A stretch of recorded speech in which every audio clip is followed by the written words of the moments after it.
Coming up on Inside California Education. Lunchtime can feel like an eternity. I mean, I've been there. I know what it's like. Lunch can be a lonely time of day for some students. See how a tragedy led to the creation of a day of inclusivity called No One Eats Alone. Okay, agree or disagree? A Raisin in the Sun has a happy ending. Meet Rosie Reed, a teacher in Walnut Creek who is one of California's Teachers of the Year and the state's national nominee. We're not just teaching music, we're teaching students about life using music. Visit a high school in Porterville that offers students real-world opportunities in two career fields, performing arts and engineering. First thing I'd like to do is I'd like to welcome you to the Aerospace Museum of California. We're very glad to have you here. And join a school field trip as they tour an Aerospace Museum in Sacramento. Its goal, inspire students to pursue greater learning in science, technology, engineering, and math. It's all next on Inside California Education. Funding for Inside California Education is made possible by... Since 1985, the California Lottery has raised more than $34 billion in supplemental funding for California's 1,100 public school districts from kindergarten through college. That's approximately $211 for each full-time student, based on $1.7 billion contributed in fiscal year 2017-18. With caring teachers, committed administrators, and active parents, every public school student can realize their dreams. The California Lottery. Imagine the possibilities. The Stewart Foundation, improving life outcomes for young people through education.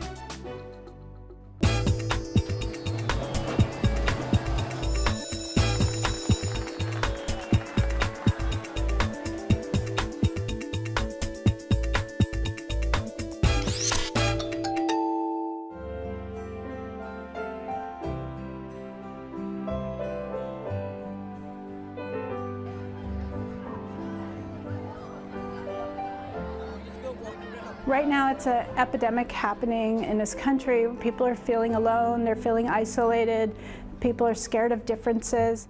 Social isolation. It's a problem that's so big, some say it's a public health crisis. I can almost assure you that at some point everyone's felt social isolation. Most people think of social isolation as a problem primarily affecting older adults, but young people will tell you it's something they experience too. A middle school can especially be an awkward time, and it can be difficult trying to go and meet new people. It can be hard to know what to say. I mean, sometimes it feels like there's all these social codes that you don't really know and you don't know what to do. Davidson Middle School in San Rafael is one of thousands of schools across the U.S., putting a spotlight on the problem of social isolation with a whole day aimed at fighting it. Today is No One Eats Alone Day. It's basically a day where we kind of get all the 6th, 7th, and 8th graders to kind of mingle with each other. Who is doing conversation cards? Oh, me! No One Eats Alone Day is led entirely by the students. High school leaders team up with a local middle school and organize games with the goal of encouraging inclusivity at a time of day that some say is the most isolating. Lunchtime can feel like an eternity. I mean, I've been there. I know what it's like. So on No One Eats Alone Day, we kind of get everyone together and we play games.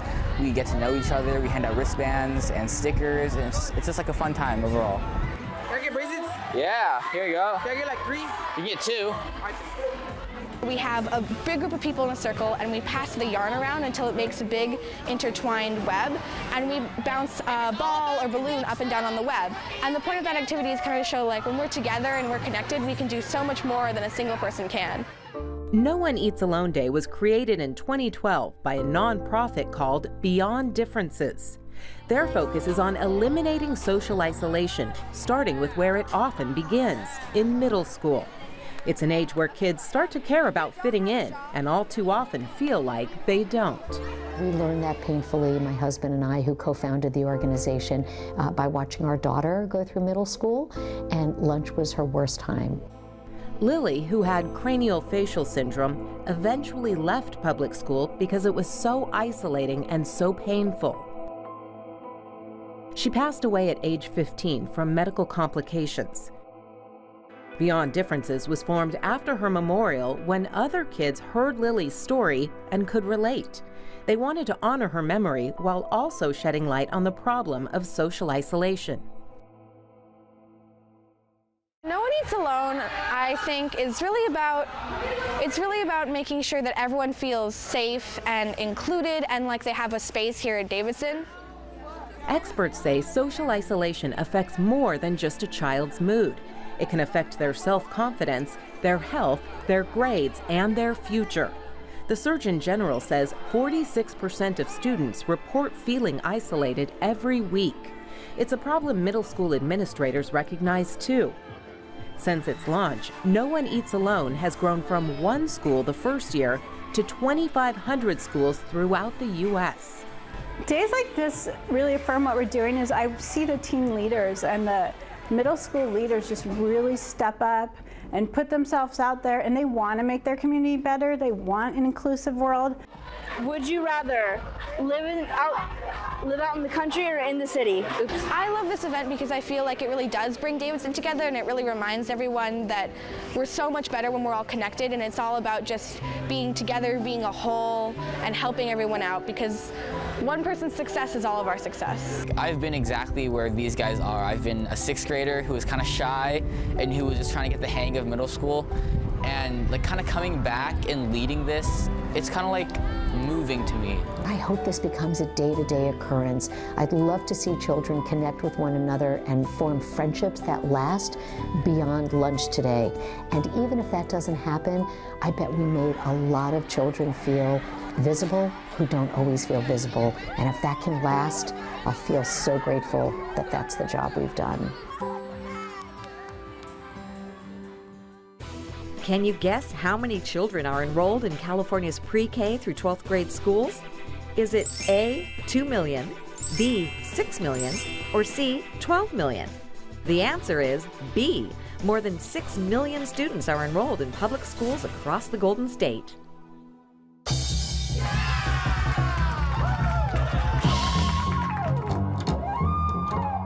So I want you guys to take your last Post-it, and I want you to think about the American dream. And I want Catch Rosie Reed's sophomore English class on almost any school day, and you may be amazed at the energy, the interactivity, the unbridled involvement of each and every student. Today's class is discussing the classic novel Raisin in the Sun. Now, agree or disagree, I want you to turn to your partner and I want you to say, is this a happy ending, yes or no? And I want you to be able to speak to it. And I'm going to call on you, so be ready. I'm going to go for some non-volunteers. Is it a happy ending, yay or nay? Rosie's teaching philosophy is that every student should not only be encouraged to give their opinions, Valeria, what do you think?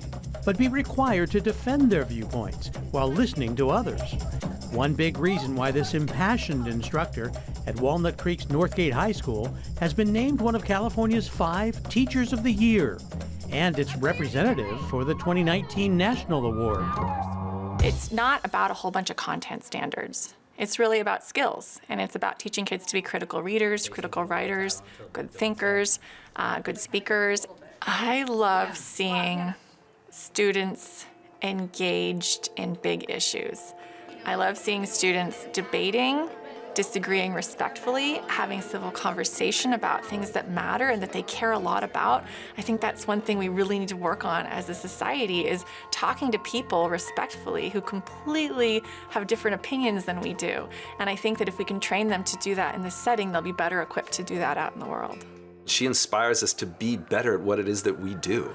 Northgate High Principal Dr. Michael McAllister says there's consensus among administrators, other teachers, and students that Rosie Reed's selection as Teacher of the Year is well-deserved because of her commitment to communication. How is it that you teach? How do you impart knowledge? How do you impart the capacity to learn?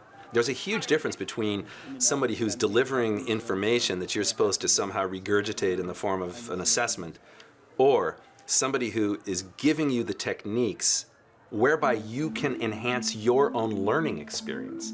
And that's what Rosie does. With this idea that a poor kid's dreams to go to college might be really hard on their family. Olivia. It feels like more like a college class than like a high school class. She's not preaching to us. She helps us to come up with our own opinions. She helps us to learn critical thinking, not just to, recite information. If your family does or doesn't, and everybody has that basic selfish want, because humans as humans are selfish. I had her sophomore year and I'm a senior now, and I still find myself in her class almost every single day. and she knows what questions to ask to inspire me in my creative thinking and to make me always want to do better. She's passionate about what she teaches about, and she makes sure that all her students try their hardest, and she really has fun and wants us to have fun in the classroom too. Do you think that's possible? No. I think some people are born at an advantage more so than others, that they are able to get to that level, but I don't. She has this amazing balance of bringing up the topics that are sensitive and challenging and important, and allowing students to engage in conversation.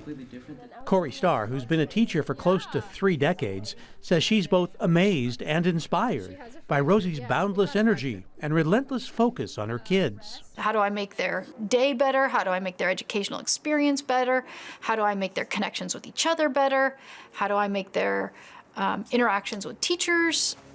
Everything is all about how to make it better for the kids. Perhaps just as amazing as Rosie's success as an educator is the unlikely path she took to get here. Raised in rural Mendocino County, she grew up without electricity, a family car, or even regular medical care. Future success seemed uncertain until her senior year, when her guidance counselor told her he'd signed her up to take the SAT test to apply to college. We don't have a car. How would I even get to the SAT?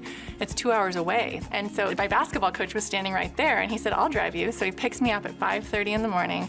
He drives me to the SATs. He sits in his truck, and then he takes me out for a burger afterwards, and he drives me home. That helping hand by caring educators led to Rosie winning a full scholarship to Westmont College in Santa Barbara, followed by a master's degree at UC Berkeley. It also ingrained in her a deep sense of social justice that Rosie integrates into her daily curriculum by sharing her own story. All through high school, I was a busser in a restaurant, and I would bus tables after basketball practice, after school. So I've had those jobs, and then after that, I became a teacher. The desire to help others transcend early life challenges and achieve the American dream led to Rosie's creation of a social equity task force that's been embraced throughout the school. She really wants her kids, all kids, not just even her students, but all kids on campus to not just feel those things, but embody those things. I think that no matter what we teach, we really are here to teach kids to be compassionate for others. So every unit that I create, there's always this sense of how are we teaching kids about, not just the human condition, but society's condition and what we can do to improve it. We're connecting with them through her leadership. She's helping us get there, and she's helping others see this impact in really, really constructive ways. Her colleagues say Rosie wasn't selected as Teacher of the Year primarily for her energy or passion or social justice, traits easy to find among many California educators.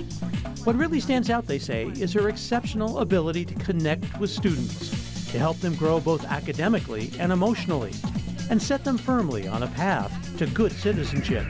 I think that Rosie's made me a better teacher, and just working with her. So I'm grateful for that. I know she makes me want to be better at what it is that I do. And I'm just so proud of her. This is it, man. I'm a lifer. I don't think I'll ever move out of the classroom. Still ahead on Inside California Education. We'll talk to you today about why some of these aircraft are designed and engineered the way they are. Discover how educators are linking this field trip to an aerospace museum to classroom studies in science, technology, engineering, and math. But first, let's meet students at a high school in Porterville who are college and career focused, thanks to a program called Linked Learning.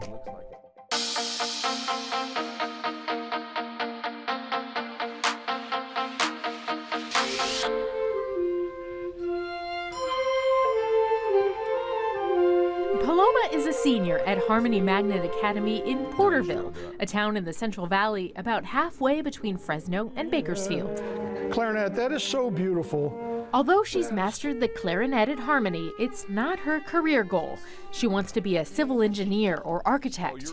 Luckily, Harmony offers its students pathways in both performing arts and engineering. I'm actually part of the engineering pathway, but I do a lot of the performing arts things like orchestra and band and play in the musical. There's room to go back and forth and kind of see what you like and to pursue your passions even. They're not going to stop you from playing music if you love music. Harmony launched its 2 pathways in 2008 as a way to prepare students for both college and a career. The pathways are part of a broader pilot program called Linked Learning that's been adopted by districts throughout California. If you look at research, an average American in our country is going to change positions or careers at a minimum of 4 times. So I think you don't have to be an engineer to be in the engineering academy. And you don't have to be a stage performer to be in performing arts. I think it's what the skills that you're going to gain while you're there that really prepare you for college and career. Linked Learning is trying to connect the future in your career and the real life aspects of what you're learning in school, not just equations or facts that you have to memorize. Harmony's early success with Linked Learning served as a model for the rest of the Porterville Unified School District. Now, students throughout the district have a choice of 14 career-based pathways spread among the district's high schools. The pathways include diverse studies such as environmental science, multimedia technology, and hospitality. Harmony selected performing arts and engineering after surveying local residents. It was determined that we needed something more than just welding, something more than just building. We needed those higher tech skills that engineering could provide in different disciplines to support what the community was doing, because that was number one. How are we going to support our community? I want you to say, "Hi, I'm Daniel." You're going to shake their hand firmly. Today, students in the district are interviewing with local business owners. They've been prepped on how to dress and present a resume. Plus, these aren't mock interviews. These students are vying for paid internships. Yeah, your resume is full of activities, and a very aggressive academic schedule. Yes.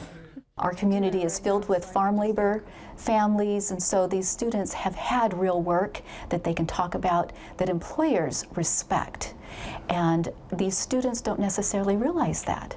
And so as you talk them through it, they come to realize that they have a lot that they can talk about that will help them get ahead in life.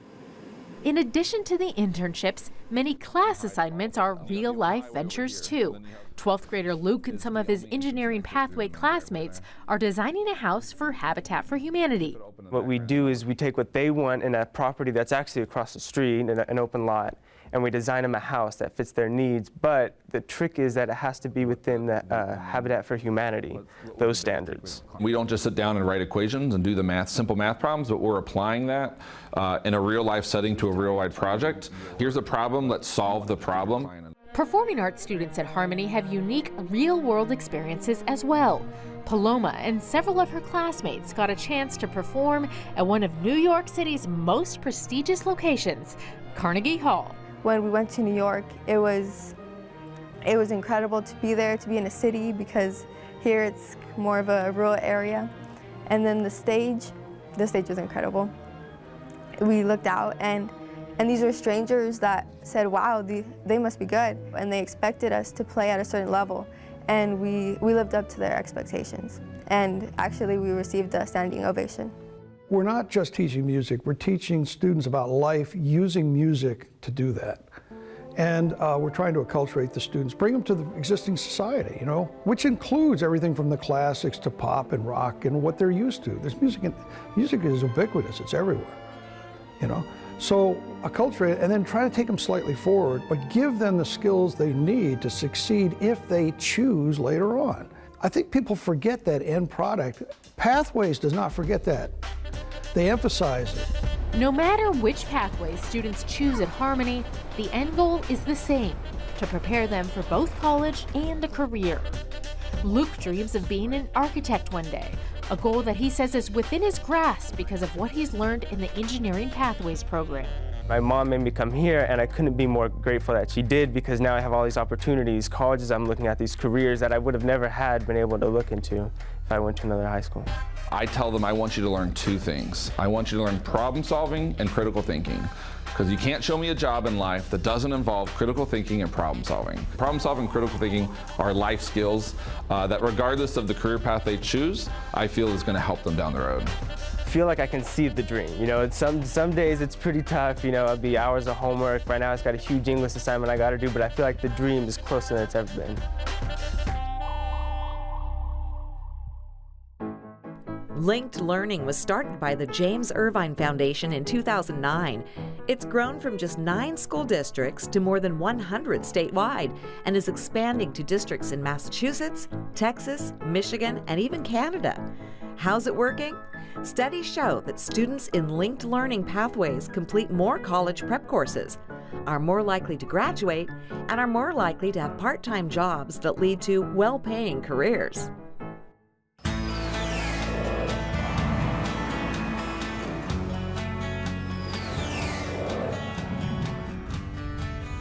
These aircraft that you see here didn't just happen. They were engineered to do the things that they do. It was chilly and rainy, a perfect day to be inside, but the weather didn't bother these 5th graders a bit as the stories of these planes flowed from people who know these aircraft well. It's designed like the bottom of a boat, so that way, you know, reduces the drag as it's either taking off or landing in the water. The Aerospace Museum of California is a few miles northeast of Sacramento, and the ex-pilots and aviation buffs who lead these tours embrace the museum's mission of connecting the history of these planes to modern-day realities. We want to bring STEM alive: science, technology, engineering, and math. Just about everybody's got some type of a smartphone in their pocket, and that didn't happen by magic. You know, as we move forward, STEM education is going to be very important for any type of a high-end career. Watch your step as you come in. Having that type of education will offer better opportunities, higher wages, you know, a better lifestyle for the people who gain those types of STEM career education. The museum has more than 40 aircraft and 3,000 artifacts on display. More than 250 docents volunteer their time explaining the planes, engines, and solar system. There are planes here from World War II through the Gulf Wars.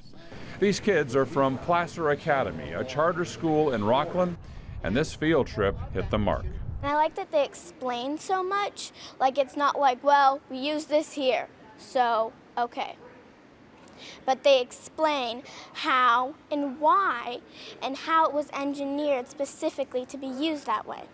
It's crazy how that people have flown in them and actually been in World War II in them. I just like learning about the history behind the airplanes. 10 and 11-year-olds from Placer Academy have become regulars at the Aerospace Museum. This is our 3rd year actually bringing the 5th graders to this museum. Every year they really enjoy going out, looking at the airplanes and learning about aerodynamics as part of our STEM curriculum.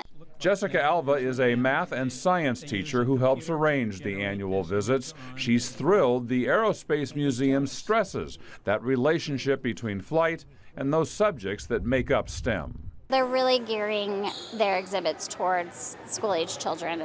I love coming here and getting the hands-on experience. So now that we have that technology, we're able to implement those things in the classroom. We can do things like 3D printing, robotics, all that stuff now in schools, which is awesome.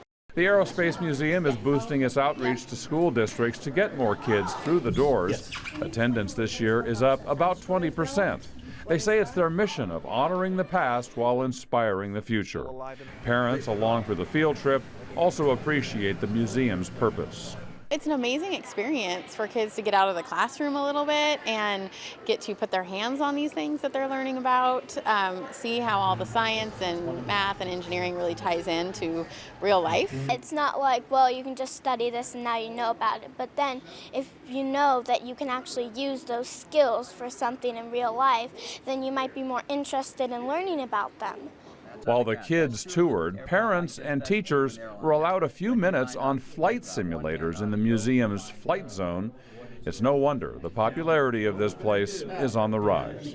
I used to be a high school teacher, and I I used to bring my students here, and they would come out of this museum just absolutely inspired. They wanted to go learn how to fly or learn how to be a air traffic controller, dispatcher. People wanted to be astronauts, you know, and so everything is available when you get inspired to do it.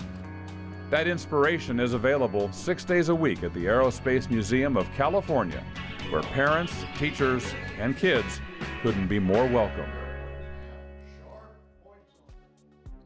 If you'd like more information about the program, log on to our website, insidecaled.org. We have video from all of our shows, and you can connect with us on social media. Thanks for joining us. We'll see you next time on Inside California Education. Yeah, here you go. Can I get like 3? You can get 2. And I would bus tables after basketball practice. I've had those jobs, and then after that, I became a teacher. I think people forget that end product. Pathways does not forget that. They emphasize it. And I like that they explain so much. Like, it's not like, well, we use this here. Because they were cheaper to make. We have a 3D display dimension on here. Funding for Inside California Education is made possible by...